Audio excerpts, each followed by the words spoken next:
السلام عليكم ورحمة الله. بسم الله والحمد لله والصلاة والسلام على رسول الله وعلى آله وصحبه ومن والاه. So today is the 89th session, inshallah, of Khatim al-Nabiyyin sallallahu alayhi wasallam. And just a quick review, we talked about the expedition of Dawmatul Jandal, and then we went into the expedition of Banu Mustaliq, also known as Muraysee. So these were the two expeditions that took place in the 5th year of Hijri. In Banu Mustaliq, we talked about how Harith ibn Abi Darar, the leader of that tribe, he was planning an attack on the Muslims, and after the Prophet ﷺ had verified the intelligence, the Prophet ﷺ launched a surprise attack on them in the morning hours, and there was only a few arrows shot, and the battle ended very quickly. On the Muslim side, there was only one casualty. Okay, on the Muslim side, there was only one casualty, and this was actually from friendly fire. It was from accidental, you could say, identity issues, where one of the Ansar, he accidentally killed Hisham ibn Sababa radiallahu anh, thinking that he was from the enemy. So Hisham ibn Sababa radiallahu anh from the Muhajirin, and the Ansari thought that he was from the enemy, so he killed him. And later on, Miqyas, who was the brother of Hisham, he actually came to Medina Munawwara claiming to be Muslim. So he proclaimed Islam, and he was actually given, by the Prophet ﷺ, was given 100 camels as blood money for the accidental killing of his brother. So after he was given this large amount of wealth, which is, you become instant millionaire basically if you get 100 camels. It's a lot of money. So he took that, and that same night, he went and he secretly killed the Ansari who had killed his brother. So he found out, he went to Medina, acted like he was Muslim for a while. He found out which of the Ansar had killed his brother, and then after giving the blood money, the 100 camels, he went and murdered this Ansari out of revenge for his brother, and then he took the 100 camels and ran back to Makkah. So this was basically, he planned this whole event, or planned this whole thing. And later on, we know that in the battle, or not the battle, but the Fath Makkah, the conquest of Makkah Mukarramah, the Prophet ﷺ actually ordered that this man, Miqyas, he was one of those that was not to be forgiven. And he was one of those that was to be killed on sight. Wherever you find him, kill him.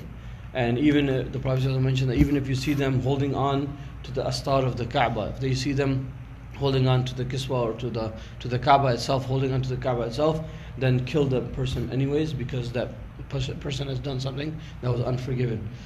So because of his treachery, he was actually killed in Fath Makkah. Okay. We also talked about Harith. So the Harith was the leader of the tribe of Banu Mustaliq, and we talked about how his daughter, he had ran away, so he got away, was not captured, but his daughter Juwayriyah bint Harith radiallahu anha, she was one of those captive. And we talked about how she was, I think it was Thabit ibn Qais radiallahu anh, she was given to, she was a part of his spoils, you could say, as a slave. And then she came to the Prophet ﷺ, asking the Prophet ﷺ to help her in paying off the money that was made for her, or was agreed upon for her release. Okay, the mukataba money that was given to her. So she asked the Prophet ﷺ for this. The Prophet ﷺ gave her a better option and said, what if you are freed, I pay your money, you are freed, and then you marry me, meaning marry the Prophet ﷺ. And again, this is the leader's daughter, and a high-ranking, you say, person in the tribe. And after the Prophet ﷺ had married her, all the captives were set free. And the reason behind this is because the Sahaba said that these captives of ours are the in-laws of the Prophet ﷺ through Juwayriyah radiallahu anha. So because of that, how can we keep them as captives? So they were all given freedom. The whole tribe became Muslim. And also Harith ibn Abi Darar, he also, when he came back, he did not know what's going on at that point. He came back to pay the ransom. We talked about how he hid 2 of his most expensive camels behind in a valley somewhere. He tethered them, or tied them down there, and he came to the Prophet ﷺ, and the Prophet ﷺ informed him that what you left those 2 camels behind, and on that he became Muslim himself, because he knew that there was no one else there, no one knew about these 2 camels except himself. Now, about Juwayriyah radhiallahu anha, she became one of the Ummahat al-Muslimin, Mu'mineen, one of the mothers of the believers. And Juwayriyah radhiallahu anha, she's well known for her piety, and well known for her dhikr, that she would do extensive dhikr of Allah subhanahu wa ta'ala, and give a lot of sadaqah and charity and whatnot. And it was said about her, about the Surah Ahzab, the ayah of Surah Ahzab, وَذَاكِرِينَ اللَّهَ كَثِيرًا وَذَاكِرَاتٍ, that she was one amongst those who would pronounce the dhikr of Allah subhanahu wa ta'ala, or the tasbih of Allah subhanahu wa ta'ala immensely. And there's a famous hadith in Sahih Muslim on the authority of Juwayriyah radhiallahu anha, that she says that one day I was sitting after praying the Salat al-Fajr prayer, I was sitting on the musalla and she was doing dhikr. So she said, خَرْجَ مِنْ عِنْدِنَا بُكْرَةً حِينَ صَلَّى الصُّبْحِ. So the Prophet ﷺ left us after praying the Fajr prayer, and she said that وَهِيَ فِي مَسْجِدِهَا, she was sitting in her musalla, or her masjid, and she was doing dhikr of Allah subhanahu wa ta'ala. ثُمَّ رَجَعَ بَعْدَ أَنْ أَدْحَى وَهِيَ جَالِسَةٌ. So the Prophet ﷺ came after hours later, when it was Salatul Duha time. Okay, so a couple of hours later, the Prophet ﷺ returned, and she's still in that same state, sitting in her musalla, doing the dhikr of Allah subhanahu wa ta'ala. So the Prophet ﷺ said to her that مَا زِلْتِ عَلَى الْحَالَ الَّتِي فَارَقْتُكِ عَلَيْهَا, that you didn't move from this position, you're still in that same spot where I left you when I left. And she says, Na'am, I've been doing the dhikr of Allah subhanahu wa ta'ala since you left. And the Prophet ﷺ says that لَقَدْ قُلْتُ بَعْدَكَ, that I have said a dhikr, I have said something after I left you, that أربع كلمات. So I said these 4 words or 4 sentences, ثلاث مرات. I said these 4 sentences 3 times. And لو وزنت بما قلت منذ اليوم لوزنتهن. The Prophet ﷺ said that whatever you have been reciting since the morning, the tasbihat and all the dhikr that you have done, I have recited 4 sentences 3 times. And these 4 sentences, if they were weighed against what you have been reciting since the morning, they will outweigh them, meaning they will be more beneficial than them and more in weight than them. And then the Prophet went on to tell her, Subhanallahi wa bihamdihi adada khalqihi wa rida nafsihi wa zinata arshihi wa midada kalimati. So these are the 4 sentences, or 4 tasbihat you could say. Subhanallahi wa bihamdihi adada khalqihi wa rida nafsihi wa zinata arshihi wa midada kalimati. Very simple. We can memorize it within a couple minutes. You say these 4 kalimat, and you say them 3 times in the morning, and they will be equivalent to hours of dhikr of Allah subhanahu wa ta'ala. So again, there's different timings where some deeds are more beneficial than others. Now, for example, like dua, we know that on Friday, during the Jummah khutbah, when the Imam is sitting between the 2 khutbahs, and after Asr all the way to Maghrib, these are times where du'as are accepted. Also, we'll talk about that inshallah in Bayt al-Khandaq, but for example, on Wednesday between Dhuhr and Asr, this is the time where du'as are especially accepted.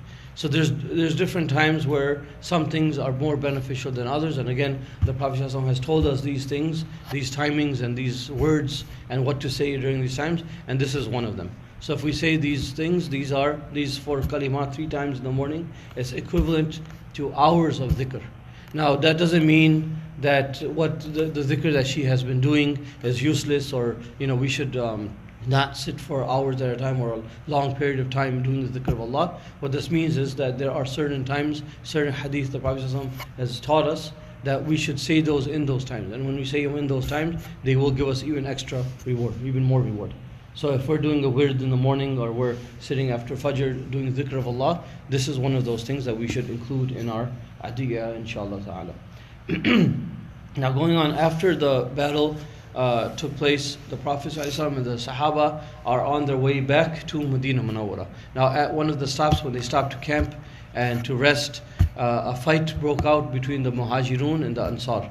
And basically what happened was Muhajir by the name of Jahja radiallahu anh, and an Ansari by the name of Sinan ibn Wabr Juhani radiallahu anh. These two Sahaba went to a well to take out water. Now when they went to the well, they went and they kind of got there at the same time, and one of them said basically they wanted to get the water first, and this small thing like this became louder when it became even bigger when Jahja radiallahu anh, he actually kicked the Ansari. He kicked him, and then they called out. The scuffle happened, and Jahja radiallahu anh, when he kicked the other Sahabi, then they all called out. So the Muhajir, he started calling out, Ya lal Muhajirin, oh the Muhajirin, come and help me, I need help. And then the Ansari said, Ya lal Ansar, you guys come and help me. So they called out, the people gathered, and it was about to be a huge fight. So this thing between two men, these two Sahaba, could have became a huge fight. When the people were calling and the people had gathered, the Prophet ﷺ heard this. He heard about this and heard what they were saying, and he commented. He said, "Ma balu da'wa al-jahiliyyah." What is this da'wa al-jahiliyyah? What is this slogan of the Jahiliyyah times that I'm hearing? Why are people calling towards their own tribes or their own people? And why are you leaving the fact that you guys are brothers in Islam, and you're basically about to fight each other? You're about to have this dispute, a huge dispute amongst each other, based on your tribes and based on your affinity or affinity, right? Affinity to your tribes, right? So they were gonna do that. Now, the Prophet ﷺ was told what had happened, and then the Prophet ﷺ said, "Da'uha fa innaha muntina." That leave this, for verily it is nasty or disgusting or has a foul smell. So the Prophet ﷺ said this regarding about this fight that was about to take place. And when the Sahaba heard what the Prophet ﷺ had said, they immediately lost everything, their anger. They left their anger, they left anything that they were about to do, and they went back, they dispersed, they went back to their tents. So again, this shows the iman that the Sahaba had, that even though they were getting riled up in this and they were about to fight, but as soon as they realized their mistake, and remember, Sahaba were not ma'soom. The Anbiya and Mursaleen are ma'soomeen, meaning they're protected from any kind of sin, but the Sahaba were humans, and a lot of times they've done things, and then we know that they have the tawfiq of doing tawbah, and their tawbah was so strong that Allah subhanahu wa ta'ala forgave them, and it was not a trace of that sin left in and this is a lesson for us, for the generations to come, that even the Sahaba, they did make mistakes, but then the tawbah was so strong.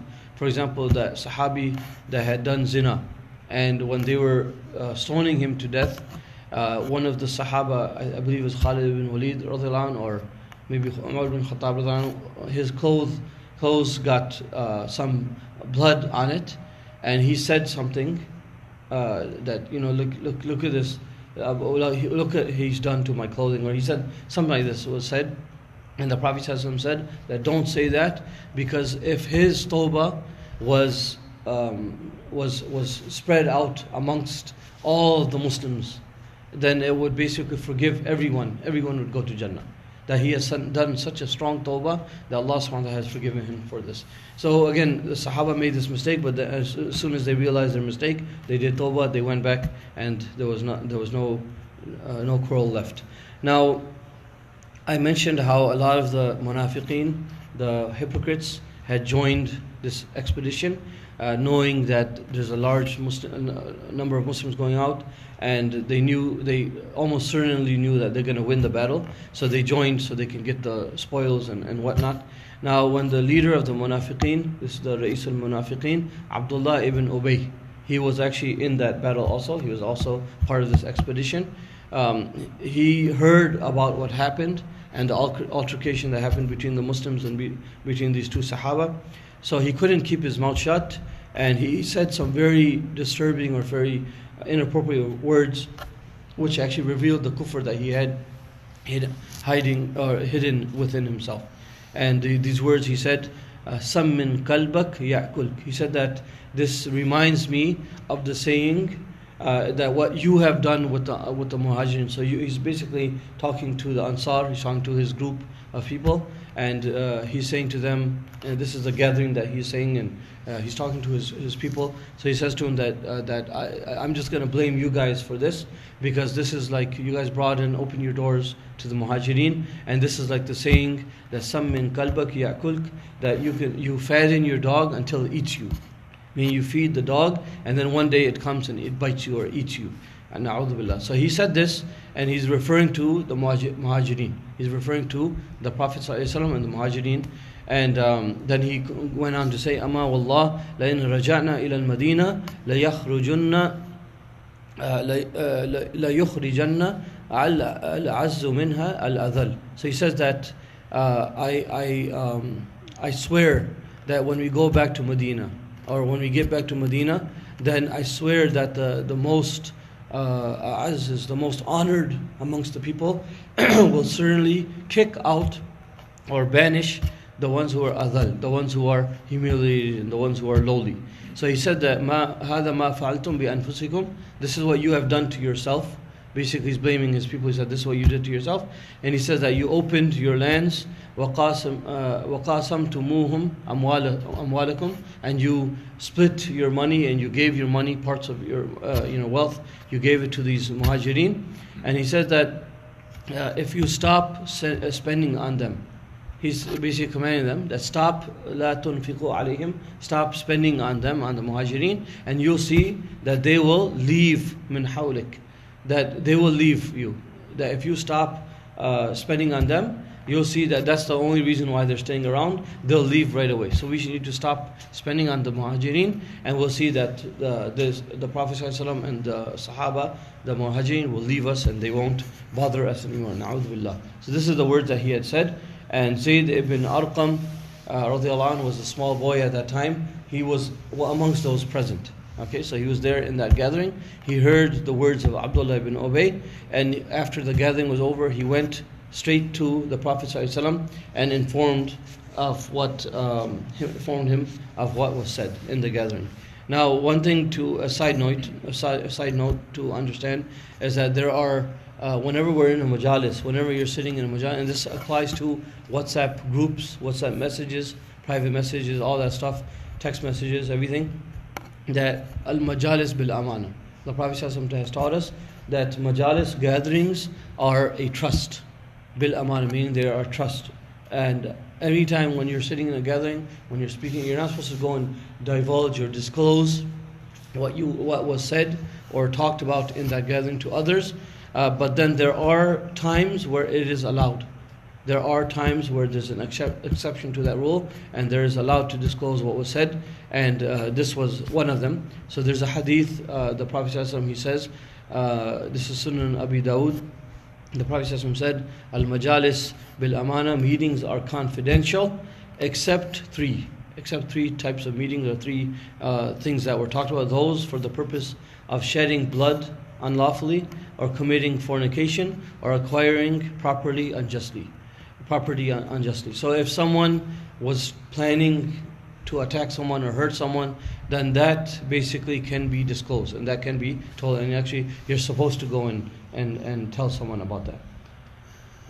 Okay, so there's unless there's any harm, unless there's harm in disclosing or what that was talked about, then otherwise you're supposed to keep it a secret. Okay, going on. So Umar radiallahu anh, when he heard, he was there present, and he heard what Zayd ibn Arqam radiallahu anh had said, and what Abdullah ibn Ubay had said in the gathering, he became furious, and he actually asked permission to take the head of Abdullah ibn Ubay with his famous words. And this is more than one occasion he said these words. And he says, قال Umar radiallahu anh says, دعني أضرب عنق هذا المنافق. Give me permission, Ya Rasulullah, and let me go and cut off the head, or let me go take the head of this munafiq. And Rasulullah responded by saying, دعه, leave him. لا يتحدث الناس أن محمدا يقتل أصحابه. I don't want the people to say that Muhammad he's referring to himself, sallam, kills his own companions. Because people won't know the situation, they don't know the background to the story and what's going on. So if the people hear that he killed his own follower, they'll spread, this will spread, and it will become like a misunderstanding amongst the people. So he said, leave him. But the Prophet said, La walakin addin bil rahil. But instead go and tell the people we're leaving. We say we're going to march, we're going to move. Now, these words of Umar Radhan, da'ni adribu unuka hadha al-munafiq, he said this on multiple occasions in similar situations like this. There's a famous incident where Zayd ibn Sun'a, he was one of the famous Jewish rabbis of Medina Munawwara, and the hadith is related by Tabarani. Abdullah ibn Salam radhiyallahu anhu narrates the hadith, and Zayd ibn Sun'a himself radhiyallahu anhu, he narrates the hadith. He was actually, he said that I was in Medina one day. He was living in Medina, but he said one day I was near the Haram, Medina, Masjid Nabawi in Medina, and he says that the Prophet ﷺ was approached, and Ali radhiyallahu anhu was also there. He said he was approached by a man from the nearby tribes who had asked the Prophet ﷺ for help. And basically, if I remember correctly, there was some drought that had happened during that time, and the Prophet ﷺ was being asked, can you give us some funds and some money so I can go and give it to the people, because they have recently become Muslim, and if they see that after Islam they'll take it as a bad omen or bad luck that after we became Muslim this drought occurred and we're going hungry. So he said, I don't want them to start thinking like this, so can you give me some funds so I can go and give it to them. The Prophet ﷺ asked Ali radhiyallahu anhu, is there anything left in Baytul Mal? And Ali radhiyallahu anhu said, there's nothing left, there's no food left. Okay, so the Prophet ﷺ says, then he starts thinking like, what are we going to do? And at this moment, Zayd ibn Sun'a, he found his opportunity. So he was listening to this conversation. So he comes close and he says that I heard you guys speaking, and he says that I have money, I have dates, that not money, but I have dates.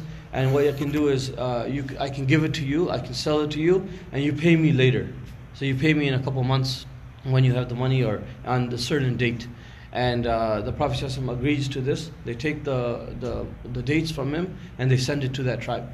Now, Zayd ibn Sun'a, he says that a couple of days before the due date. So just say, for example, today is what, 18th? 18th, right? September. So just say, for example, it was due on the 21st of September. So Zayd ibn Sun'a goes to the Prophet ﷺ, and it was a janazah that took place. And then after the janazah, the Prophet ﷺ was sitting with the Sahaba.